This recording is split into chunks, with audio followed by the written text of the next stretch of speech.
Boy, I had the world by the balls.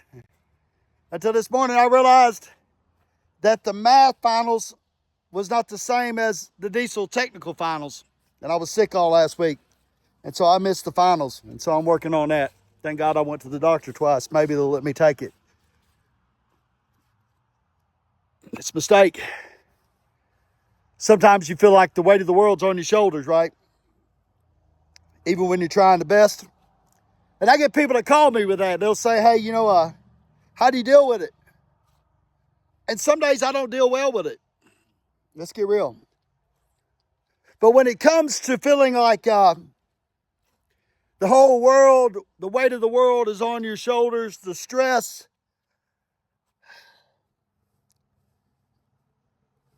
the struggle, the challenge, right?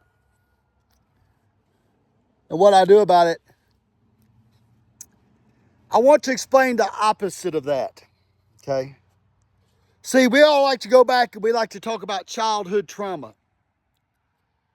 And outside of being sexually abused and having childhood trauma, the opposite of having the weight of the world and decisions and challenges on your shoulder is this.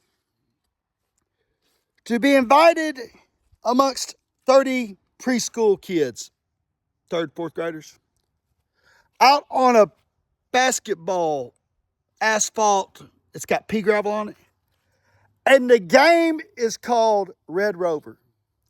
And they go picking teams. And you're the last three. And then you're the last one that doesn't get picked. That's the opposite of not choosing to put the weight of the world on your shoulders. How about kickball? Maybe it's like me as a fat kid. I was always measuring the people and the amount of available spaces for positions, right?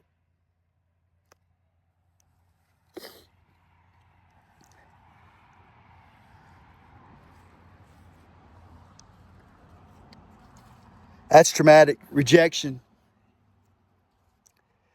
And we remove ourselves immediately from the position of challenge and conquest and achievement simply because of some pressure or stress. And the opposite of that is to not compete, but sit on the sidelines while other children play Red Rover, Red Rover. Will you send Mindy, John, Jack, but anyone but Jason over, right? Put somebody at bat at the kickball deal other than Jason. That is the opposite. Because to get in the game, to be engaged is an honor. It is welcomed. The stress, the level of competitiveness, the harbors, the challenges, we should put them on because of this.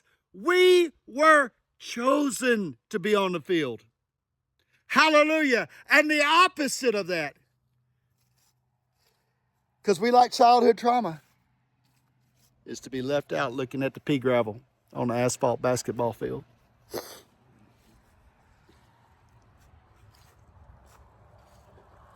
You know why that is? Because we allow rejection to play such a big part in our life. The fear of being rejected, the fear of being told no. And it starts with kickball and Valentine's and proms and Red Rover, Red Rover. And it graduates into our life. And then rather than compete and get on the field and push forward and put on the fucking full armor of being a man, we will talk about how hard and heavy it is. Well, the opposite of that is to not be chosen. So you pick your evil. You pick your hard, right?